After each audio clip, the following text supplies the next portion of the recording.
تاریخ اسلام کے معزز ناظرین و اکرام، السلام علیکم ورحمۃ اللہ وبرکاتہ۔ وہ سوار عرب کے صحرا میں اکیلا چلا جا رہا تھا۔ 8 ہجری کے زمانے میں عرب کا وہ علاقہ جہاں مکہ مدینہ واقع ہے بڑا خوفناک صحرا ہوا کرتا تھا، جلتا اور انسانوں کو جلاتا ہوا رہگزار۔ ایک تو صحرا کی اپنی صحبتیں تھیں، دوسرا خطرہ راہزنوں کا تھا۔ مسافر قافلوں کی صورت میں سفر کیا کرتے تھے، لیکن وہ سوار اکیلا چلا جا رہا تھا۔ خالد کو یاد آ رہا تھا کہ اس نے اللہ کے رسول صلی اللہ علیہ وآلہ وسلم کو گلیوں اور بازاروں میں لوگوں کو اکٹھا کر کے انہیں اسلام قبول کرنے کی دعوت دیتے اور بتاتے دیکھا تھا کہ بت انہیں نہ کوئی فائدہ دے سکتے ہیں نہ نقصان۔ عبادت کے لائق صرف اللہ ہے جو وحدہ لا شریک ہے۔ رسول خدا کی مخالفت کے قائد قریش کے 4 سردار تھے۔ ایک تو خالد کا اپنا باپ الولید تھا، دوسرا نبی اکرم صلی اللہ علیہ وآلہ وسلم کا اپنا چچا ابو لہب تھا، تیسرا ابو سفیان، چوتھا ابو الحکیم تھا جو خالد کا چچا زاد بھائی تھا۔ مسلمانوں پر سب سے زیادہ ظلم و ستم اسی شخص نے کیا تھا۔ وہ جہالت کی حد تک کینہ پرور اور مسلم کش تھا، اسی لیے مسلمان اسے ابو جہل کہنے لگے تھے۔ یہ نام اتنا عام ہو گیا کہ لوگ جیسے اس کا اصل نام بھول گئے تھے۔ تاریخ نے بھی اسے ابو جہل کے نام سے ہی یاد رکھا ہے۔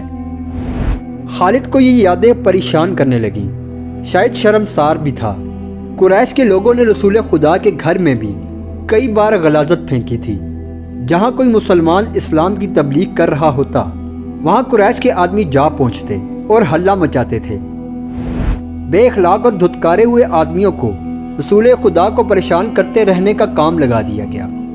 خالد کو یہ اطمینان ضرور تھا کہ اس کے باپ نے نبی اکرم صلی اللہ علیہ وآلہ وسلم کے خلاف ایسی کوئی گھٹیا حرکت نہیں کی تھی۔ وہ 2 مرتبہ قریش کے 3-4 سرداروں کو ساتھ لے کر رسول اللہ صلی اللہ علیہ وآلہ وسلم کے چچا ابو طالب کے پاس کہنے گیا تھا۔ وہ اپنے بھتیجے رسول خدا صلی اللہ علیہ وآلہ وسلم کو بتوں کی توہین اور نبوت کی دعوے سے روکے، ورنہ وہ کسی کے ہاتھوں قتل ہو جائے گا۔ ابو طالب نے انہیں دونوں مرتبہ ٹال دیا تھا۔ خالد کو اپنے باپ کی ایک بہت بڑی قربانی یاد آئی۔ امارہ خالد کا بھائی تھا۔ وہ خاص طور پر خوبصورت نوجوان تھا، وہ ذہین تھا اور اس میں باک پن تھا۔ خالد کے باپ الولید نے اپنے اتنے خوبصورت بیٹے امارہ کو قریش کے 2 سرداروں کے حوالے کیا کہ اسے محمد کے چچا ابو طالب کے پاس لے جاؤ اور اس سے کہو کہ میرا بیٹا رکھ لو اور اس کے بدلے محمد ہمیں دے دے۔ خالد اپنے باپ کے اس فیصلے پر کانپ اٹھا تھا۔ جب اس کا بھائی دونوں سرداروں کے ساتھ چلا گیا تو خالد تنہائی میں جا کر رویا تھا۔ سرداروں نے امیرہ کو رسول اکرم صلی اللہ علیہ وآلہ وسلم کے چچا کے آگے کر کے کہا، اسے تم جانتے ہو، یہ امیرہ بنت ولید ہے۔ تم یہ بھی جانتے ہو کہ بنو ہاشم جس کے تم سردار ہو ابھی تک اس جیسا عقل مند نوجوان پیدا نہیں کیا۔ یہ ہم ہمیشہ کے لیے تمہارے حوالے کرنے آئے ہیں۔ اسے اپنا بیٹا بنا کر رکھو، یہ تمہارا عمر بر فرما بردار رہے گا، اور اگر اسے اپنا غلام بنا لوگے تو قسم ہے اللہ کی تم پر اپنی جان بھی قربان کرے گا۔ مگر تم اسے میرے حوالے کیوں کر رہے ہو؟ ابو طالب نے پوچھا، کیا بنو مخزوم کی ماؤں نے اپنے بیٹوں کو نیلام کرنا شروع کر دیا ہے؟ کہو اس کی کتنی قیمت چاہتے ہو؟ اس کے عوض ہمیں اپنا بھتیجا محمد دے دو۔ قریش کے ایک سردار نے کہا، تمہارا یہ بھتیجا تمہاری رسوائی کا باعث بنے گا۔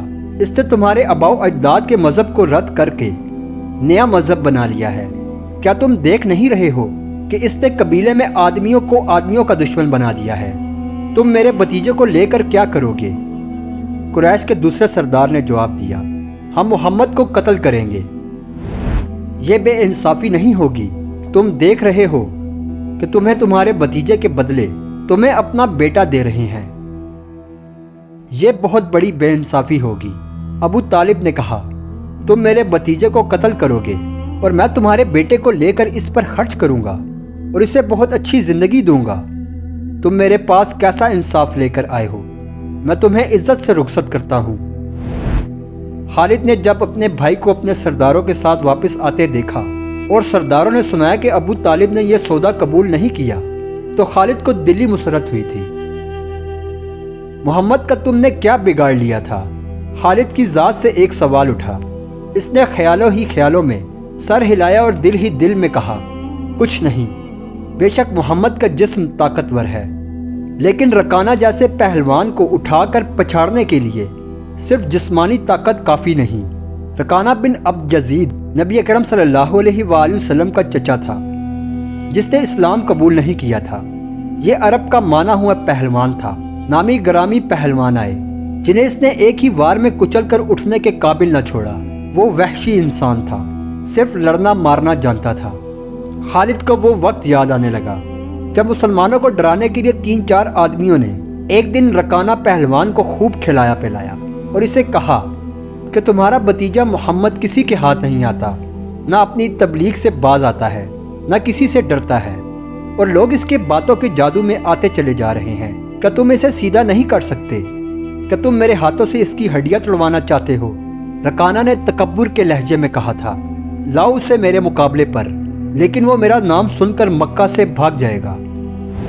نہیں نہیں، میں اس کے ساتھ لڑنا اپنی توہین سمجھتا ہوں۔ اس نے اکسانے والے آدمیوں کی بات نہیں مانی۔ وہ کسی پہلوان کو اپنے برابر سمجھتا ہی نہیں تھا۔ مسلمانوں کے دشمن خاموش ہو گئے، لیکن سوچ رہے تھے کہ رسول اللہ صلی اللہ علیہ وآلہ وسلم کو رکانہ کے ہاتھ گرا کر آپ کا تماشا بنایا جائے۔ مکہ کے یہودی خاص طور پر رسول اکرم صلی اللہ علیہ وآلہ وسلم کے دشمن تھے، لیکن وہ کھل کر میدان میں نہیں آتے تھے۔ لیکن وہ خوش تھے کہ اہل قریش آپس میں لڑ کر ایک دوسرے کے دشمن ہو گئے ہیں۔ البتہ ایک روز رکانہ رات کے وقت ایک گلی سے گزر رہا تھا کہ اس کے قریب سے ایک بڑی حسین اور جوان لڑکی گزری۔ چاندنی رات میں لڑکی نے رکانہ کو پہچان لیا اور مسکرائی۔ رکانہ وحشی تھا، وہ رک گیا اور لڑکی کا راستہ روک لیا۔ کیا تم جانتی ہو کہ عورت مرد کی طرف دیکھ کر مسکراتی ہے تو اس کا کیا مطلب ہوتا ہے؟ رکانہ پہلوان نے پوچھا، کون ہو تم؟ اس کا مطلب یہ ہے کہ عورت اس مرد کو چاہتی ہے۔ اس نوجوان لڑکی نے جواب دیا، میں بس بنت ارمان ہوں، ارمان یہودی کی بیٹی۔ رکانہ نے کہا اور لڑکی کے کندھے پر ہاتھ رکھ کر اسے اپنے قریب بلایا، کیا میرا جسم تجھے اتنا اچھا لگتا ہے؟ تمہاری طاقت نے مجھے مایوس کر دیا ہے۔